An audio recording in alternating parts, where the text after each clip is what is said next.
इमरान खान साहब ने पहले लतीफ खोसा को आउट किया। चेयरमैन बनाने का एक ही क्राइटेरिया है कि आप इमरान खान के मुकदमात कितने अच्छे तरीके से लड़ रहे हैं। पाकिस्तान डिफॉल्ट कर जाए, आईएमएफ पाकिस्तान को पैसे देने से इनकार कर दे, वो केपी की हुकूमत मिल रही थी, वो खुद निज़ाम के साथ दोबारा ऐसा टकरा रहे हैं कि मुझे खतरा लग रहा है कि उन्हें केपी की हुकूमत भी नहीं मिलेगी। उसका रवैया पीटीआई का जो है ये एंटी पाकिस्तान है। अस्सलाम वालेकुम। अंदर की बात मुजम्मिल सोरवर्दी के साथ मैं हूँ सोबिया अशरफ और मेरे साथ मौजूद हैं मुजम्मिल सोरवर्दी साहब। अस्सलाम वालेकुम मुजम्मिल साहब। वालेकुम सलाम, क्या हाल है? ठीक ठाक है। अल्लाह का शुक्र है मुजम्मिल साहब, आखिरकार तहरीक इंसाफ ने 3 मार्च को इंट्रा पार्टी इलेक्शन करवाने का ऐलान कर दिया है। मगर इस बार उन्होंने जो चेयरमैन के उम्मीदवार हैं वो गौहर अली खान की बजाय बैरिस्टर अली जफर को नामजद किया है। तो आप क्या समझते हैं क्यों छुट्टी हो गई है बैरिस्टर गौहर अली खान की? देखें, हमने, आपको याद है इलेक्शन से पहले अपने इन्हीं प्रोग्राम्स में कहा था कि ये सब जो हैं एस्टेब्लिशमेंट के मोहरे हैं, बैरिस्टर गौहर खान, शेर अफजल मरवत और ये सब लोग जो हैं ये एस्टेब्लिशमेंट के साथ इलेक्शन में मुके हुए थे और एस्टेब्लिशमेंट की गेम खेल रहे थे। इसीलिए हम्म। इन्होंने इलेक्शन के मौके पर कोई ऐसी बात नहीं की जिससे एस्टेब्लिशमेंट को प्रॉब्लम हो। लेकिन मैं समझता हूँ कि बैरिस्टर गौहर की उसी समझदारी की वजह से कि बैरिस्टर गौहर ने महाजराई नहीं की, चीज़ों को कूल एंड काम रखा, तो पीटीआई इलेक्शन में परफॉर्म करने की पोजीशन में भी आई। लेकिन अगर आप इमरान खान बैरिस्टर गौहर को हटाकर बैरिस्टर अली जफर को इसलिए लाना चाहते हैं कि बैरिस्टर अली जफर को महाजराई की सियासत करेंगे, तो मुझे नहीं लगता कि बैरिस्टर अली जफर भी कोई महाजराई की सियासत कर सकेंगे। मुझे लगता है कि बैरिस्टर अली जफर भी जो है वो एस्टेब्लिशमेंट के साथ चलने की कोशिश करेंगे और वो इमरान खान का महादराई का एजेंडा पूरा नहीं करेंगे। लेकिन चेंज इमरान खान ने इसलिए किया है कि वो फ्रस्ट्रेट हैं जेल में। एक तो वो वकील, आप एक बात समझे, मुलजम अपने वकील कब बदलने लगता है? वो वकील तब बदलता है जब वो समझता है कि उसका केस ठीक नहीं लड़ा जा रहा, जब वो ये समझता है कि उसके बाहर निकलने की राह में उसके वकीलों की कारकर्दगी अच्छी नहीं है। आप देखें, इमरान खान साहब ने पहले लतीफ खोसा को आउट किया, अब आपको कोई अडियाला के बाहर लतीफ खोसा साहब नजर नहीं आते हैं। उनकी छुट्टी करा दी गई है, वो एमएनए तो हो गए हैं लेकिन उनका पीटीआई, इमरान खान ने अपनी वकालत से छुट्टी करा दी। मुझे लगता है बैरिस्टर गौहर खान से भी वो कोई इतना मुतमिन नहीं है। जो इंट्रा पार्टी इलेक्शन का केस लड़ा गया या उसमें बैरिस्टर अली जफर की कारकर्दगी उन्हें लगता है कि केसों में ज्यादा बेहतर है। देखो ना, वो ये जो चेयरमैन है ये हम्म। नवाज रहे हैं अपने केसों के एवज। ये कोई सियासी कारकर्दगी पर तो वो किसी को पीटीआई का चेयरमैन नहीं बना रहे कि इसकी पॉलिटिकल कारकर्दगी बहुत अच्छी है, इसने सियासत बहुत अच्छी की है, इसकी पार्टी के लिए कुर्बानियां हैं, लिहाजा इसको चेयरमैन बना दिया जाए। चेयरमैन बनाने का एक ही क्राइटेरिया है कि आप इमरान खान के मुकदमात कितने अच्छे तरीके से लड़ रहे हैं। पहले खोसा साहब आउट हुए हैं, पंजोथा आउट हुए हैं, अब बैरिस्टर गौहर आउट हो गए हैं और अब बैरिस्टर अली जफर आ गए हैं। 6 महीने बैरिस्टर अली जफर भी अगर उनको जेल से ना निकाल सके और उन्हें लगा कि बैरिस्टर अली जफर को भी बनाने का कोई फायदा नहीं हुआ, वो बैरिस्टर अली जफर की भी छुट्टी करा देंगे। तो मुझे लगता है कि ये जो है सब आरजी फेज है, लेकिन ये जो भी इंतखाबात कराएंगे वो फिर चैलेंज हो जाएंगे और वो फिर चैलेंज का एक अमल चल पड़ेगा। तो मुझे नहीं लगता कि ये हंडिया किसी जगह ठीक तरह बैठेगी। बहरहाल बैरिस्टर गौहर खान की छुट्टी हो गई है, ताज़ा खबर ये है। बैरिस्टर अली जफर आ गए हैं, उनका अपना ग्रुप है, वो गौहर खान वाला ग्रुप नहीं है। बैरिस्टर गौहर जरा हामिद खान ग्रुप के करीब थे, तो अब हामिद खान ग्रुप आउट हो गया है, अली जफर ग्रुप इन हो गया है। तो अब 2 4 6 महीने अली जफर ग्रुप को देख लेते हैं, फिर इनके आउट होने की भी बारी आ जाएगी। किसी की पक्की नहीं रह सकती। अच्छा मुजम्मिल साहब, ये जो नई हुकूमत बन रही है इसके लिए सबसे बड़ा चैलेंज होगा मैशियत का। और आगे मुज़ाकरात भी हो रहे हैं आईएमएफ के साथ। तो बैरिस्टर अली जफर ने आज कहा है कि बानी तहरीक इंसाफ इमरान खान आईएमएफ को खत लिख रहे हैं। क्यों लिख रहे हैं? वो आईएमएफ को खत लिख रहे हैं कि नई हुकूमत को के साथ पैकेज ना किया जाए। देखें, इमरान खान साहब के खिलाफ जब अदम एतमाद आई थी तब भी उन्होंने आईएमएफ का पैकेज तोड़ दिया था। आपको याद है, उन्होंने पेट्रोल की कीमतें और वो करके आईएमएफ का मुआहदा तोड़ दिया था, जिसकी वजह से आने वाली हुकूमत के लिए बड़ी मुश्किलात पैदा हो गई थी। 4 महीने लग गए थे उस मुआहदे को चलाने के लिए। फिर वो कभी चलता था, कभी नहीं चलता था, कभी टूट जाता था, कभी चलता था।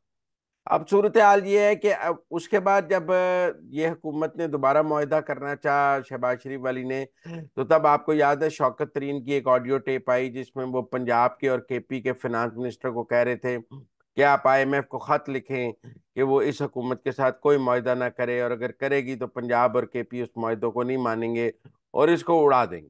आप मेरी बात सुनिए।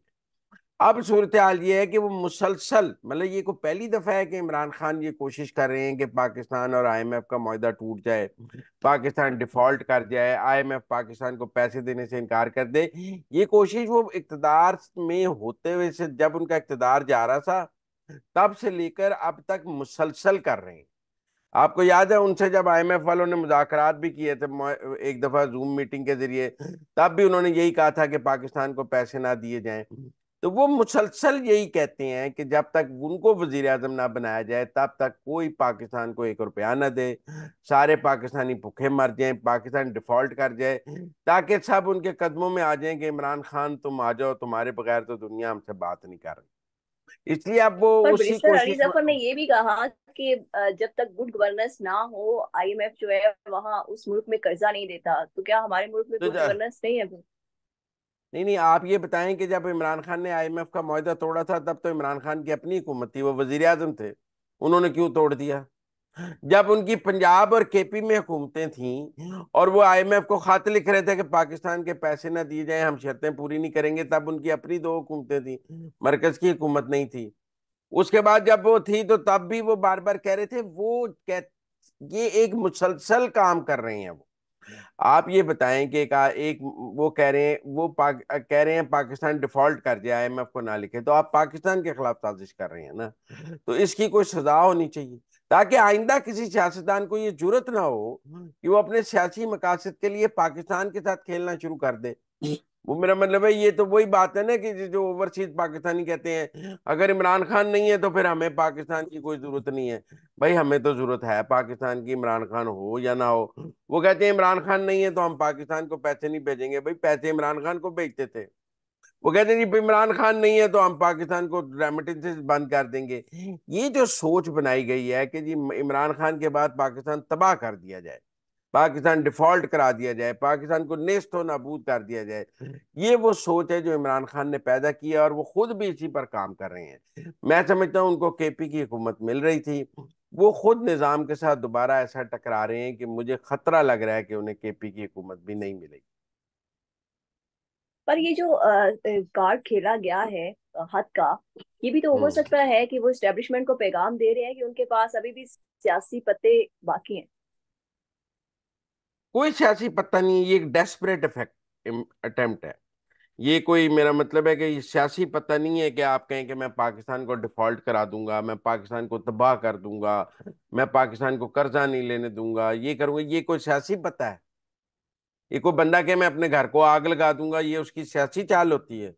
ये उसकी हम्म। ज़हनी सोच है, वो ज़हनी तौर पे बीमार हो गया होता है, ज़हनी तौर पे मफलूज हो गया होता है, अपनी जात से बाहर देखना नहीं चाहता है, उसके अंदर एक लीडर वाली क्वालिटी नहीं है कि वो अपनी जात की नफी करके पाकिस्तान के बारे में सोचे। आप बताएं, नवाज शरीफ के साथ कम जुल्म हुए हैं?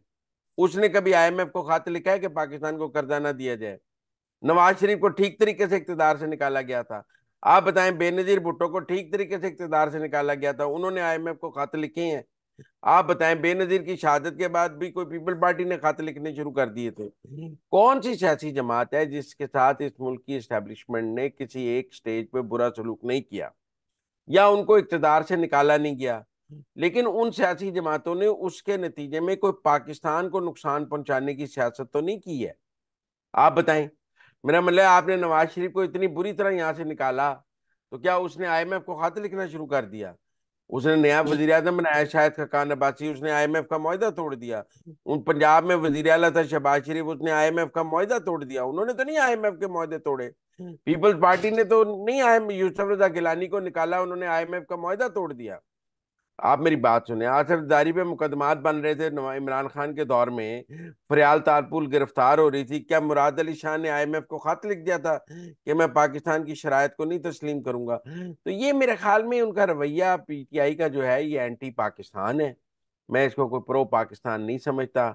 और मैं समझता हूँ कि इसलिए इमरान खान की जो है इस पर उनके खिलाफ फौजदारी कार्रवाई होनी चाहिए और पाकिस्तान के मफादात को नुकसान पहुंचाने का केस होना चाहिए अगर वो ये खत लिखते हैं तो।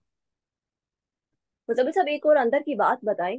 6 फरवरी के फैसले को बुनियाद बनाकर चीफ जस्टिस काजी फाइज ईसा के खिलाफ मजमूम जो है वो मुहिम चलाई जा रही है और जेहन साजी की जा रही है। इसके पीछे कहानी क्या है?